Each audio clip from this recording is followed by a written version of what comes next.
Present. Joshua Spooner, Here. Bruce Benoit, Present. and Dan Flagg, Present. all present. All right, excellent. Do we have any minutes to approve? I guess that's you, Andrew. I don't think so. The We do last- not right now. Nothing. Okay, The great. last ones I did was December 15th. To my knowledge, those hasn't been approved, but I haven't been to several meetings, so I'm not sure if they've been approved or not.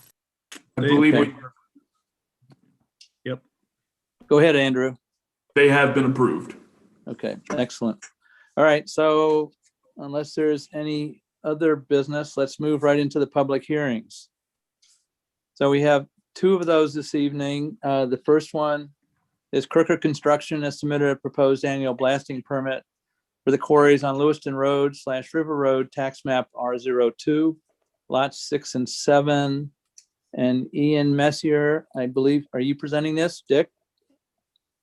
I'm present. Okay, you ready to go? If you're ready to go, go ahead.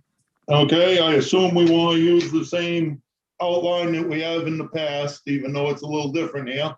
But I'll go down through the review from this last season, and then we can move on to the application if we get that far. But Okay, excellent. the 2020 season, we did not go over any boundaries with the town of Topsham. We had a couple of close calls. We had 15 events in 2020. We have 116 seismograph reports for those 15 events. We started out the year a little bit rough. We had to smooth things over a little bit. The first event for the year, we had a noise level of 128.7. The Topsham ordinance is 133. Stepped into the blasters and suggested some things to change, and they didn't really want to change. So we tried shot 2 with them having a warning. Shot 2 came in and they hit 132 decibels. We stepped in and we changed things. Our heads were going to roll. We changed the process. Didn't really have anything that reached out and pointed right at the smoking bullet. But we changed the process. We changed how much explosive energy we put in along the face holes. We changed from bulk product in those holes to stick and bag, which cut out pounds of energy per hole down considerably. And when we get in the graphs, you guys can see the major change in effect it had. So after that, we pulled things into line. On October 14th, we brought Precise in out of New Hampshire for third-party outside monitoring. They came in on the 14th, set up seismographs next to ours for outside verification, just as we've done in years past. On the October 14th, we also did turbidity testing at our residential wells that are on the turbidity program.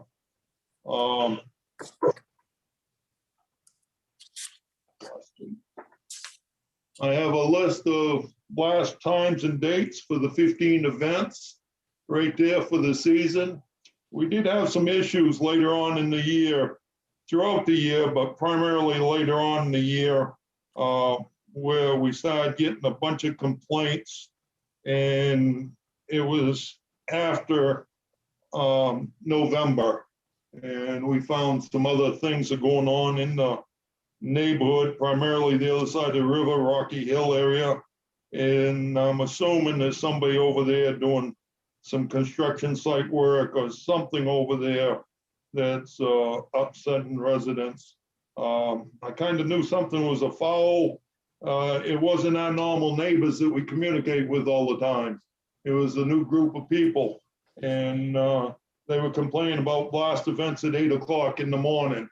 And as you know, the ordinance is 9 to, I think, 4 or 5. And I said, we will not blast after 3. So as you can see, most of our events are between 11 and 1 normally, unless the weather comes in or something strange happens. After that, you get some of the criteria. That's basically, I apologize if there's anybody that hasn't been through my process, speak up and slow me down if you've got some questions, please. But this is the shot number, the date, time, number of holes, bridge spacing, stemming, diameter of the hole, foot of borehole, foot minus the sub drilling, explosives for each shot, pounds per hole for each shot, number of holes for each shot, pounds per delay for each shot, and tons and yardage for each shot. Then after that, we have the seismograph records, all the data, and you can see I highlighted in red that one. We did have a problem a few years back where somebody looked at the chart and picked up over the town ordinance. The town ordinance is up to 0.5 peak particle velocity and 30 hertz. After 0.5, it's got to jump above 30 hertz. As you can see, the seismographs, both noise level and ground vibration in the quarry are much higher. But that also was done by the state years ago to just explain the tail off. The further you get away, the less ground vibration. Then the next one is the officer surface mine, USBM chart, right there for Tim Flagg. At this location, we have 27 different seismograph recordings at his location. Quite often, the closest resident or wherever I think the vibration will be the highest, we'll put a second seismograph. That's why there's 27 records for Tim Flagg. Next one up should be the Quarry Entrance. That's on our property. It's right there by the sign, right there on the pavement next to River Road. That was 20 events, 20 records recorded there. Jeff Bates is over Rocky Hill Estates on the other side of the river. We had 14 records there. All thumbs here, I apologize. The next one was Scott Manzo. That's the old Tim and Sue Justice property. We had 19 records there. After that, Kerry Kells, they're on Carriage House Lane over in Brunswick. They're over 3,000 feet away, but he's called and been unhappy, and we've set a seismograph up there. A year ago at this planning board meeting, we heard from James Backman. I got to apologize because I thought his name was Macklin for many years ago when I was introduced to him. I was wrong. His last name is Backman. So we set up a seismograph at Backman's at the planning board's request, and you can see his record there. We had 14 events recorded there.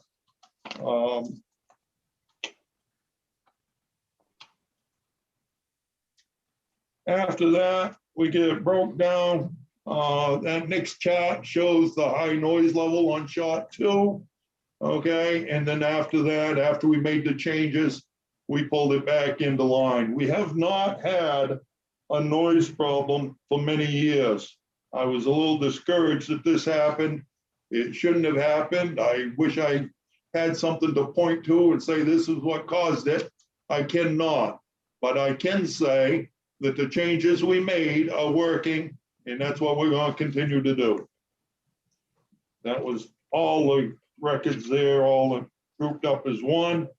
After that, you've got the individual locations, and you can see the readings for each individual shot per location. After that, in the, I'm smoking along here, so if anybody wants to slow me down, feel free. After that, we have well level readings in the company wells on the property, where we take readings every couple weeks.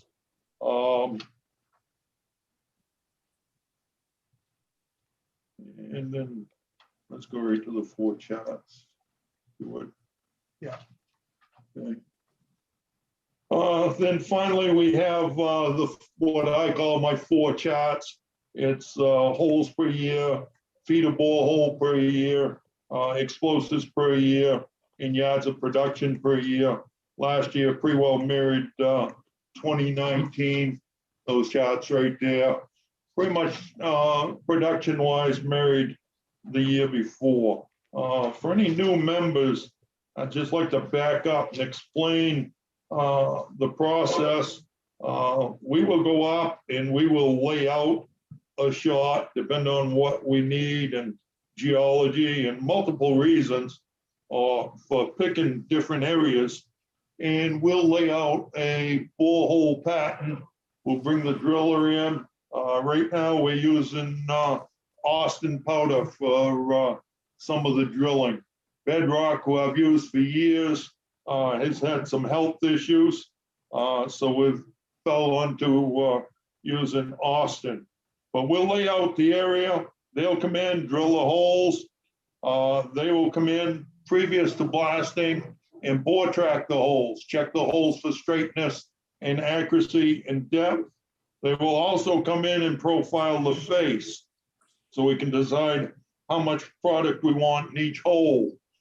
That's one of the gray areas that we tightened up a little bit, is profiling of the face. We had rule of thumb, the way we're using it for a long time, with a leaded weight and a tape measure and a load pole and profiling the face. They assured me that they were coming in with equipment and setting up, bore tracking the holes, setting up and profiling the face that way.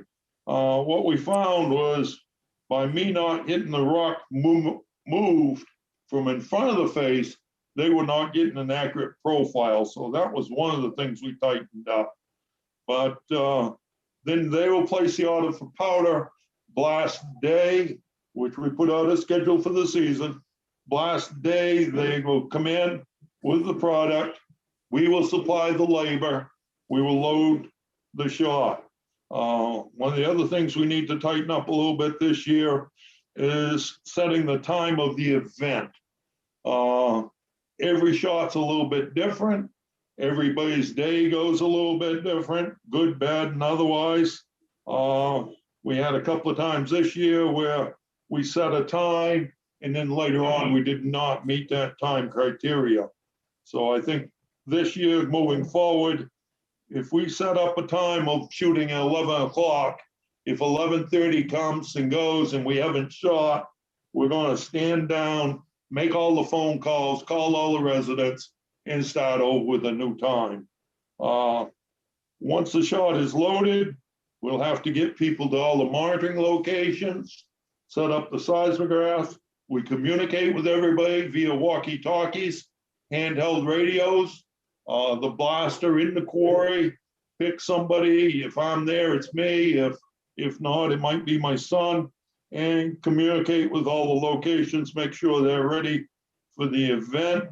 We'll do the countdown. We'll fire the shot. Everybody will collect the data, get ready for a second event, if there's a second event, and reset up, reprogram the seismographs and set in. After the event, we'll check the site. All powder is not stored on the property. All powder comes in for blast day and leaves at the end of the day. The blaster will collect the data, do his shot report. He emails it to me that night. I email him all the seismograph data. After that, it's just getting material gathered up and put together in case we do have a complaint, or if the codes officer or somebody wants to come take a look at our data, we'll have it ready for them. If I do get a complaint, which we do, I will collect all the data. I will watch the videos. We set up 2 video cameras on every event. I will watch the video, see if I can come up with a rhyme and a reason why we received a complaint, and take that information to that resident, give it to them, explain it best I can, and move on from there.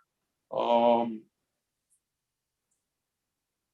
think I've run out of gas. I'm hoping I answered a few questions. If not, if the board would ask me some, I'll do my best. I've been with Crooker a little over 40 years now, so I've been down the trenches for a while. Okay, thank you, Dick. Ian, did you have anything to add? No, you pretty much said it all. So you need to move on to the application point at all. Or? Well, if you have any questions, I'll address them now, or we can move on to the application. It's up to you guys. Any questions before he presents the application? We'll still come to the board and we'll still go to the public. All right, I don't see any. Go ahead and get to the application then. Okay, the application is pretty much a rubber stamp of where we have been. You've got the cover letter. You've got the permit application signed by Mr. Sturgeon. Same amount of events, same amount of yardage. Nothing's changed there. You've got the certificate of insurance. You've got a butter list, and that needs to be refined a little bit. We've got an email and stuff this afternoon going back and forth. I do want to say that you have the abutter list on this application, but I have 39 people on my mailing list. I have a list of 39 people, residents, Central Maine, Grimmel, other neighbors who have communicated with us, Mr. Backman, Mr. Kells, Mr. Bates over in Brunswick. One thing that these other residents in Brunswick didn't understand and they're learning is the town of Topsham is one of the only municipalities in the state with a local blasting ordinance. They do not have a local ordinance over in the town of Brunswick. The town of Alner has adopted Topsham's ordinance for their criteria up there. We also have the copy of the letters where if we get the permit, we will notify the neighbors of when and what we're going to commence. They'll get a copy of the dates for the blast events, tentatively every 2 weeks throughout the season. I do throw in a couple of dates in December just for a safety valve. Like this year, we stopped in November. Another year, once the ground freezes and everything, we'll probably walk away. The phone list, we call all the residents once we nail down on the time. I know the ordinance says if somebody requests plus or minus an hour, 24 hours in advance, nobody's ever asked for it in writing as the ordinance says, but we've always complied with it, with calling the town 24 hours in advance. And then on the morning of the blast event, calling everybody that wants to be communicated. We are changing a little bit. Luckily, I've got some people helping me that people that would like to be emailed with the notification of the time and stuff. So we have started adding them. If anybody wants notification, all they gotta do is say so and they'll be added to our list. Then after that, you go into some of the same criteria we've had for years. Vibration consultants letter, the list of people back in the day that either accepted or refused pre-blast, the geology, and some of the other studies that were done. I think that's all I got. Whoops, one more thing I want clarified. Back in 1990, when we went to the state and DEP for water quality testing, turbidity testing, a program was set up where we start the water, take 2 samples before the event, run it through the event, take 2 samples after the event, and finish up. Normally run the well at 4 gallons per minute. The town of Topsham's blasting ordinance has a different set of criteria that they looked at when they put the ordinance together. And it was decided way back then. The ordinance came about, I think, in 94, 95. I'm going by memory right now. But it was decided that we'd just continue doing what we had been doing for the monitoring. The town of Topsham says no sampling until 24 hours after the event, and not after 48 hours after the event. We've never worked on that criteria. So if that's changing in the future, we need a little heads up so we can adapt.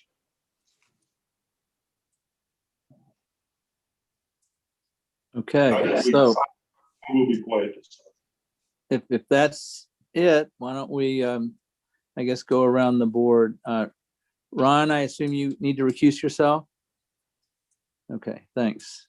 So maybe Scott, would you like to go first? Any comments, questions? You're muted. Had to find my cursor there, Don. Yeah, I mean, my only question, and it gets to what you just mentioned about the turbidity. You said you do it prior to and after. And I hadn't looked at the data recently, and I guess we just got it either earlier today or yesterday. The data I look at just show average turbidity. That is correct.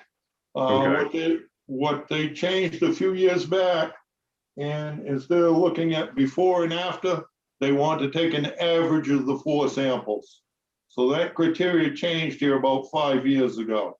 I do have the results of all the before and all the after, and we also have some samplings on those charts that you'll see that are blacked in on sampling that we did on non-blast days. And what we found was sometimes on a non-blast day, the turbidity was higher than on a blast day, or they did the laundry, a wash, or whatever reason. Yeah, that was my second question too. I didn't really get the non-blast days, but the fact is most of, the two properties obviously that have the higher turbidity in this long data set, it looks like, 20 years worth of sampling here. Were one of the flag properties and the Kraus property, and it looked like about half of those or so were non-blast days or blast days. But it seems odd that the state wants the average of the pre and the post. It seems like you want to take the average of the pre and the average of the post and compare them to see if there's any change due to the blast. It doesn't. I questioned it at the time, but they said that's what they wanted, so that's what we've done since then. I have all that data back to 1990 if anybody wants it, but no, that's what they asked.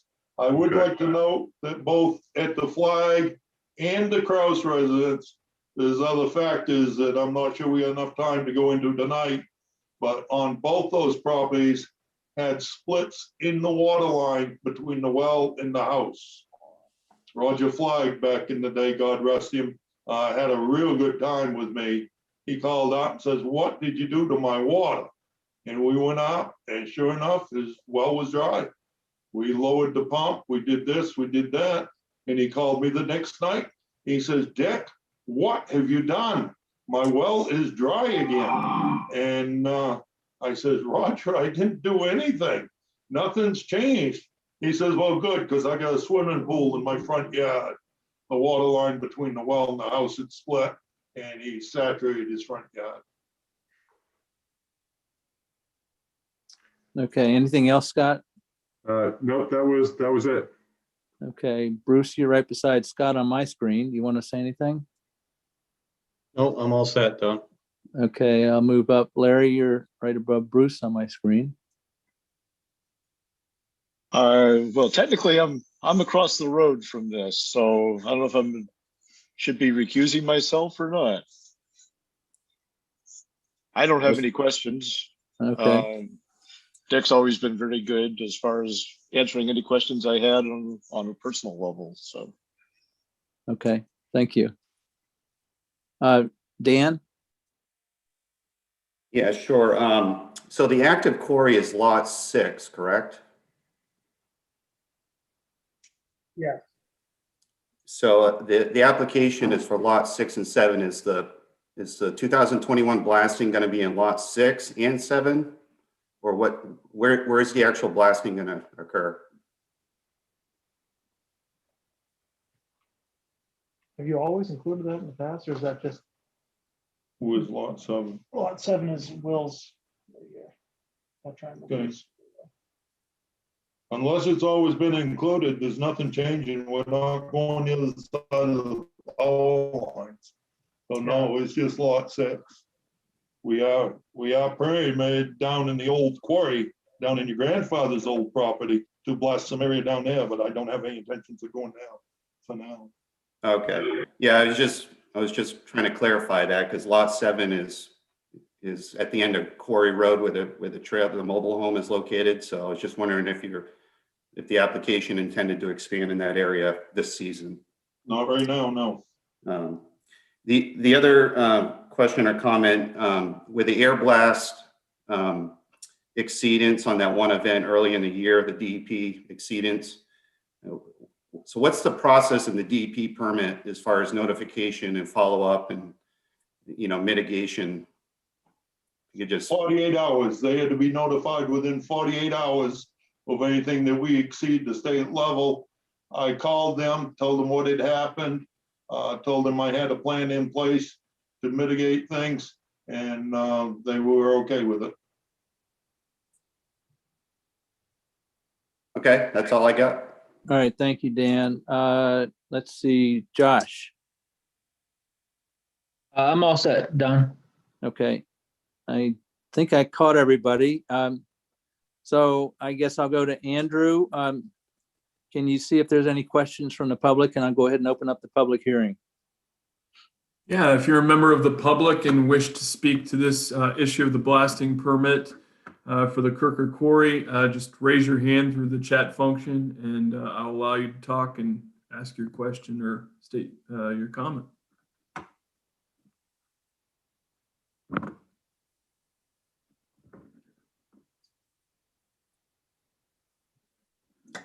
I don't see any raised hands, Don. Okay, any chats? Nope. All right, then seeing none, I will close the public hearing. I'm back to the board. Any more comments or questions, or are we ready to make a motion? Don, just one quick comment. Dan noted earlier, and you may have seen it in the flurry of email correspondence today, that the findings that are in the memo that you might adopt reference the incorrect date of 2019. So some of those internal references should be updated to 2020. Okay, that's good. only if you choose to adopt. Thanks for pointing that out, Dan. Don, my only other comment, I just want to confirm the seismic monitoring locations are going to be the same for this upcoming season as it was last year. Is that correct, Dick? I'm looking for guidance, guys. I'm good with adding Mr. Beckman to the system. You can see the readings were very low. We're monitoring right next door at Bates. It was your request last year that we monitor there because Mr. Beckman came to planning board and requested it. I'm good with keeping it. He's only a few hundred yards away from where we've been monitoring at Bates. I still have one extra seismograph that I can put on other locations to double up. I think the town should really consider putting a permanent seismograph monitoring location in the Pejepscot Village area for continuous monitoring. So that's Okay. a yes. I will continue to monitor everywhere. Yeah. Okay, that's good. And I guess, Andrew, maybe you can follow up with Ian and Dick in regards to his comment about the town. Sure, yeah. Are you suggesting that that's a condition of your approval tonight? Did you do that? Only if the town takes care of it and maintains it. The board doesn't have the authority to dictate that for the No, town. Saying That's that why- in jest, but certainly we can communicate about the general concept. That's why I passed it to you, Andrew, to take back to town management. Okay, so I think we've answered, or I think you've answered Dan's question there. I guess, are we ready for a motion? Sure, if you're ready. I will note, I'm going to motion that we do just state lot 6, and that's fine with you guys, right? Yes. Okay. Yeah, so I make a motion to approve the Jessica Quarry blasting permit application in compliance with standards of the blasting ordinance, chapter 85, the standards of the zoning ordinance, chapter 225, section 57, extractive industry, is set forth in the findings of fact on pages 3 and 5 in the memo to the planning board from Andrew DC, assistant town planner, dated February 10th, 2021, with the following changes: that it's for map R2, lot 6 only, and also that on page 4, the year 2019 gets updated to 2020 in the 2 spots where it's listed. And the conditions of approval 1 through 4 is listed on page 5 of said memo. Okay, thank you. Do we have a second? I'll second that. All right, we have a motion and a second. Do we have any discussion from the board before we take a vote? All right, hearing none. I guess I'll ask if all are in favor, just please give me a thumbs up, and if there's anybody opposed, I'll ask that in a second. So in favor? Okay, everyone I can see. Josh, are you in favor? Aye. Okay, so I think it's unanimous with Ron abstaining. Is that correct? All right, thank you.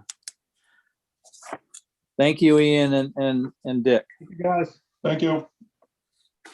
Okay, so second item.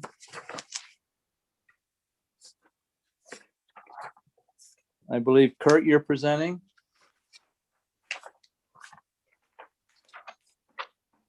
That's correct. All right, so since I have lost all my, here we go.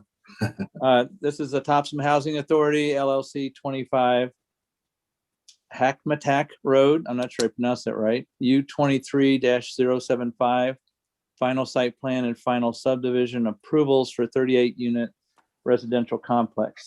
And I guess, Kurt, before you start, I've gone through this application, although this is actually the first time I've been in any of the discussions on it because I was unavailable for the sketch review. So I'll lean on the rest of the board to confirm that we're good as far as sketch and where we're at today with the final. So I guess with that being said, Kurt, if you could maybe lead us, and I see John, welcome. I see John's available as well. So go ahead, Kurt. Okay, thank you. So I am Kurt Neufeld with Sightlines, representing the project on behalf of the Topsham Housing Authority. John Hodge with the Housing Authority is also here as a panelist, and he can answer any questions that I'm unable to. The project has come before the board as a sketch plan and a preliminary plan. The preliminary plan was in October of last year. And really, since the sketch plan and the preliminary plan, there's been no substantive changes to what's happening with regard to the building layout, the parking configuration, landscaping, lighting. Since the preliminary plan, we have been focused on changes to the stormwater system, the stormwater management plan, Hackmatack Road as it's designed, and the intersections with what is that? It's Hemlock and Shady Lane. But I know we have some new board members here today, and if with your permission, I'll share my screen and walk through how it looks. Please do.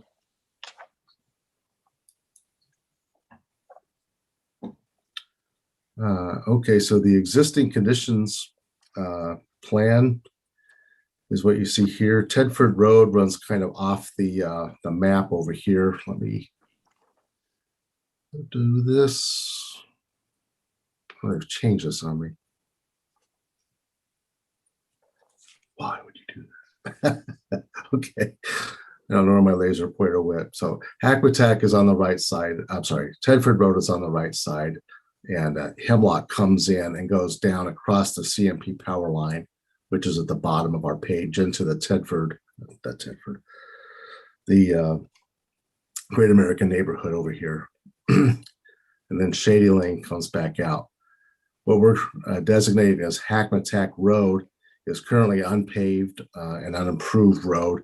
It's also labeled as King Road, which is a private road right now. This was all approved with the Topsham Crossing neighborhood was not built out. The parcel is kind of a triangular shape on the north side of Hackmatack. It's all under purchase and sale by the Housing Authority. The plan is to develop only this portion of it. This represents a drainage way to an existing stormwater basin. And then this other triangular piece, there's no plans to develop it at this time, and it would just be left as a wooded parcel. The development plan is for 4 buildings that would make up 38 housing units. The parking is arranged in between them, as you can see. I'll zoom in just a little bit more. For those of you who are familiar with it, this is very similar in concept to what the Housing Authority got approved on Pleasant Street, called Pleasant Woods, a few years ago. These buildings are a variety of single-story and 2-story, which all have private entrances. This first building, Building 1, has a community room included. And that would just be on this end to provide a little bit more of an opportunity for social events. There's a stream on the westerly side that includes a setback, so all the buildings are within that. This existing drainage area and the stormwater basin will be part of the parcel. There's an existing easement around this, and that easement is for the benefit of the road and some areas southerly of Hackmatack Road that do drain underneath this and into this catch basin.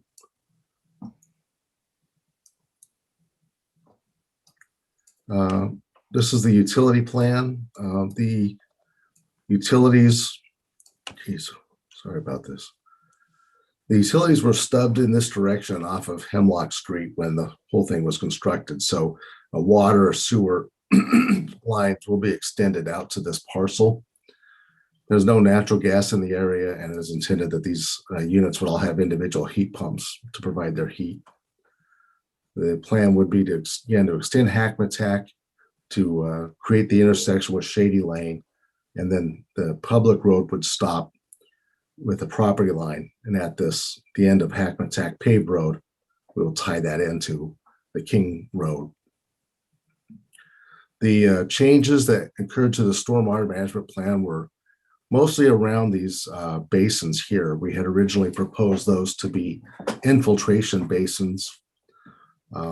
We had received word from a geotechnical engineer that the soils would be appropriate. The town's reviewing engineer said they needed to have a soil scientist look at it, not a geotechnical engineer, and he was correct. So we had to do some redesign due to some shallow groundwater. We lifted these basins up and included impermeable liners underneath them and then under drain pipes that come out to 2 different locations. So that involved some of our time in redesign. We also worked with the peer review engineer and the town's public works director on Hackmatack, had some site visits, established a sidewalk with a curb on one side, no curb or sidewalk on the southerly side. And we've adjusted the profile and catch basins. And as noted in your memo, we still have a few technical questions to resolve with the peer reviewer engineer, but really won't affect any of the performance standards or site layout that you've seen on the plan here. I'm just going to step through a little bit more. I guess this is our utility plan.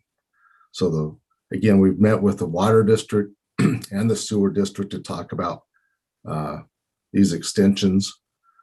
There will be an easement that's brought up around that portion of it, which would be considered a main to provide utility access to the utility districts.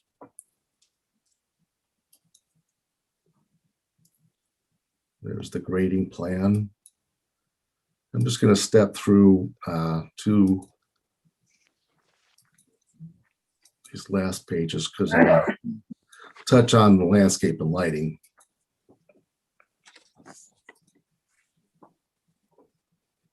So the landscape plan remains unchanged from when it was originally submitted. There's a variety of canopy trees, smaller flowering trees, and some year-round buffering trees to be planted around these basins and at the entrance. And of course, everything from this drainage way to that's going to be to the east, this will remain wooded. And so from the majority of Hackmatack, Hemlock, Tedford Road, this whole thing would be nicely buffered by these existing woods, including around back. And then on this side of the site where there's a stream setback, that'll all remain in the natural condition too. We did submit a lighting plan that was never received any comments. It's going to be 15-foot LED mounted lights in the parking area, and demonstrated that complies with the lighting ordinance. Some architectural plans. You can see how this steps up for some units, and some others are single story. So it gives it kind of a really different and broken up look. If anybody's seen the one on Pleasant Street, it really looks kind of like the type of farmhouses that exist in some of the neighborhoods. And again, with the angles into the building, this may look a little bit different, but I think it provides more visual interest. And so some of these units have the upstairs and downstairs. So with that, catching everybody up, I'd be happy to answer questions from the board and the public that you may have. Okay, thanks, Kurt. You want me to stop the share or leave it up for discussion? Why don't we take it down for now? Done. Thank you. Yeah. All right. Why don't I just go around the board and John, do you have anything you'd like to add? Not at this time, Don. Thank you. All right, thank you. So Scott, maybe you could, do you have any questions or comments in regards to the presentation? No, I think I mean, the big issues we had last time were, you know, they were still dealing with the SLOTA and the groundwater issues. So it seems like most of that's been addressed. I don't have any. Okay, thanks. Bruce? I'm sure this has been covered, but just to reiterate the road, status of the road, that going to become, you're talking to Public Works, that all going to be, you said it was private now, is that right? Or Yes, the King Road is private. It's the right of way was established, so it's in a right of way, but nothing's been offered up to the town because obviously it's a dirt road. But we have been working with the peer review engineer and Public Works to make sure it's constructed to the town standard, and it would be offered for acceptance to the town when it's complete. So that's involved a lot of the discussions with them in terms of the drainage configuration, and still working out a couple details down here in terms of curbing and where we have saw cut lines and some of those things that hopefully won't alter performance standard. But that is the intent, that it'll all become public and complete what was originally proposed with Topsham Crossing. understood, thank you. That was my only curiosity question, Don. Thank you. Dan? I think it's, it's a very nice project. I think we need more, it's encouraging that we have projects like this coming into our community. I like the character of the units. I believe you did say that you coordinated with the water and sewer district as far as public utility service. Yes. That's all I have, Don, for comments. Thank you. Larry? No, Don, I think I'm all set. It looks like a good project. Okay. And I'm here in October, so I saw the sketch before. Thank you. Josh, anything? No, Don, I have nothing. I think it looks good. Thanks. All right. And Ron, you can talk this time. No, it looks good. I think it's a nice looking job. Okay, thank you. All right, Kurt or John, unless you have anything else, I'm going to open up for a public hearing. All right. Then the public hearing is now open. Again, Andrew. Yeah, if there's any members of the public that wish to speak, just use the raise your hand function in the chat panel, and I'll elevate you. We have Stu K from the Topsham Sewer District. Stu, go ahead once you unmute.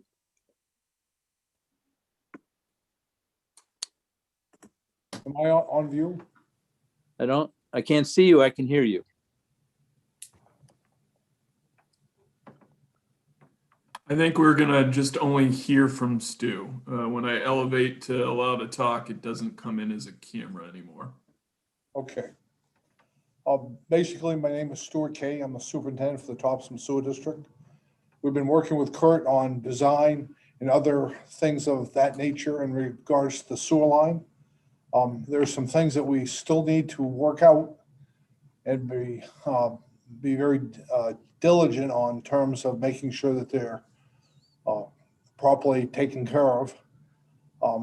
Our biggest concern, of course, is like anything else. It's a new sewer line. It's going to be an extension. Who else is going to be affected by it? Those are things we're still exploring with the board. And we should have our review complete within 1 to 2 months, if not longer. But like anything else, we will give our conditions as soon as we can. And as those that affect the project and they affect the sewer line. Stu, just to be clear on what you're talking about, the things to be worked out, you're talking about managing the groundwater during construction. That is another concern, Kurt. We have found some other things. We had a review of the project on the 10th of February, and we'll get that information to you so you can expedite cleaning up the things that will make us happy and you happy.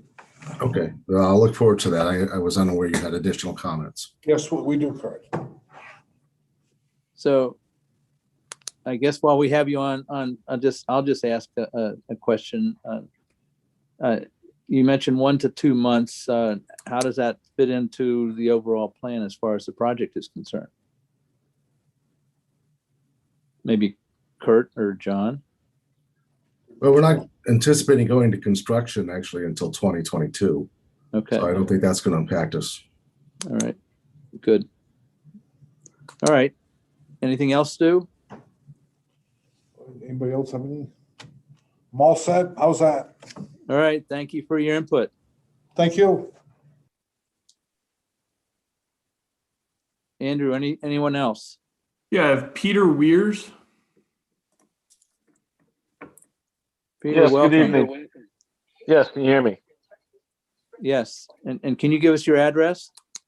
Yes, we are on the tail end of King Road. So that is our right of way. I'm just looking for some clarification on how we will still access that. Okay. Kurt? Well, the proposed road really follows right on top of the existing road. And at the end of it, let me just zoom in here. At the end of the bring it up on intersection, this. Go ahead and share it, Kurt. right. I can zoom I see it just fine. 1 second.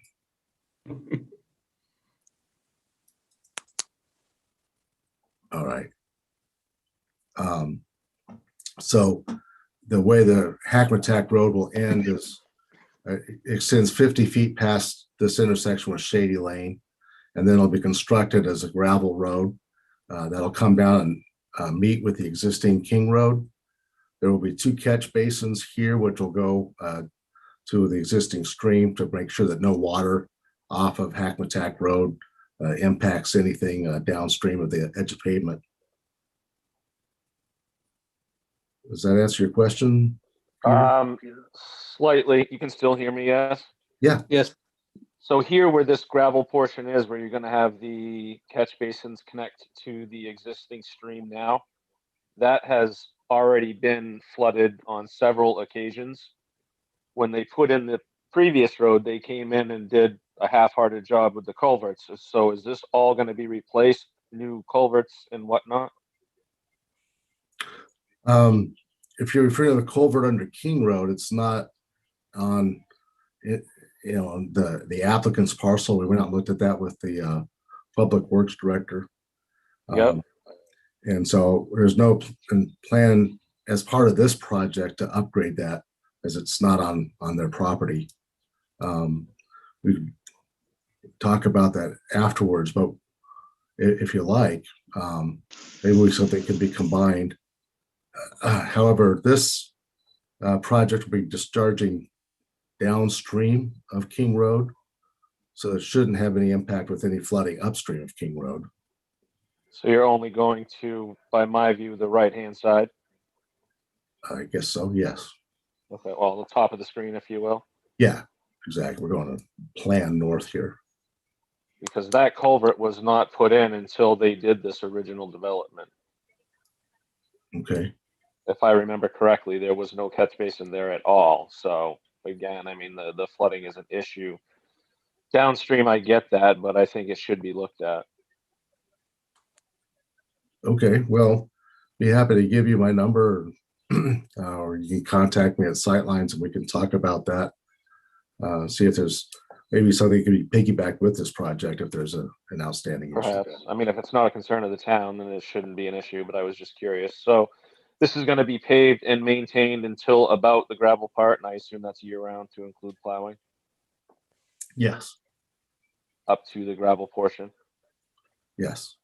Okay, and there's going to be sidewalks and lights and none of the buffers between King Road, if you will, and where this development is going to be touched? That's correct. Okay. This thing will remain in place. Okay. I believe that answers my questions. Thank you. Thank you. Andrew, anybody else? I am not seeing any other raised hands. If you're interested in speaking, please raise your hand and we'll let you speak.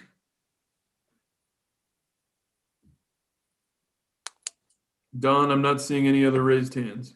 Okay, then I'm going to go ahead and close the public hearing. Bringing it back to the board. And Kurt, you can unshare now. Okay. Andrew asked me to be ready to discuss the financial capacity component of this, and I'm happy to go through how that's going to work. I don't know if the board members have any particular questions on that. Anyone from the board? Is there, I guess this is a question for Andrew, is there a question on the part of town staff on financial capacity that if you feel we need to make a ruling? Not at all. It was just something that had not been brought up in this round of review. It was kind of more discussed at the sketch plan level and the preliminary plan. But it's just one of those things that needs to be considered and hadn't been brought up. So, in general, how's the project going to get financed? I think that would satisfy the. You got your funding lined up, John? You all set? Heck no. But we are making application with Maine Housing for the low-income housing tax credit program. We'll also be filing an application with the Federal Home Loan Bank of Boston for an affordable housing program grant, which is what we use to build Pleasant Woods. typically with a tax credit deal anyways, you have to have planning board approval in place because they want to fund projects that are viable. They don't make awards and then hope that these projects get approved. So we are looking for approval, and then we can take that approval to Maine Housing to show we do have a viable project. Okay, thank you, John. All right, any other questions or comments before I entertain a motion? And we're talking, it's kind of a multiple motion, if I understand correctly, because it includes the site plan and SLOTA. And I shouldn't say multiple, maybe combined. Yeah, I think combined into one motion. Okay. All right, You want me to anything make that else? motion? Please do. All right, I move to approve the site plan and final subdivision plan applications by Topsham Housing Authority for a 38-unit attached residential housing project on tax map U23, lot 75, with conditions as identified in a memo from Andrew Deasy, Assistant Town Planner, to the board dated February 10th, 2021. The project has been reviewed against and meets the standards of review as identified in chapters 175 and 225 of the Topsham Code, including that of delegated review authorities specified in 175 4.1 and 191 2.1. There's 10 pages of conditions, so I'm not going to read through them all. Majority of them have to do with SLOTA and DEP associated SLOTA issues. And just to note, our standard conditions of approval are in here, which include the condition of the applicant receiving all necessary approvals from public and private utilities. So it speaks to Stu's comment earlier, and also conditioned the applicant satisfying all outstanding technical comments issued by our town peer review engineer. So it covers the outstanding issues that have been brought up tonight. Great. Okay, thank you. Do we have a second? I second that. Okay, Bruce, I think I heard you first. So Bruce seconded. I think I did too. Any further discussion by the board? All right, seeing none, all in favor? Aye. Thumbs up? Aye. Any Aye. opposition? All right, hearing none, it's passed unanimous. Thank you, Kurt and John. Thank you all very Okay. much. Thank you. So Good project, John. it is a very nice project, John. Thank you. We do hope to get started in 22, and we'll certainly be working with the town further on getting this project completed. Thank you. Thank you. So I'll entertain a motion to adjourn, and we're going to go into workshops on waiver standards, use table categorization, and conditional use standards. No, we're not, Don. No We're not. workshop. No No workshops tonight. Mine says workshops. I move to adjourn. Move to Well, adjourn. I like that. Let's move to adjourn. Okay. I'll second that. All right, all in favor? Aye. Anybody opposed? All right, so no workshops. Everybody have a good evening. Thank you. Bye-bye.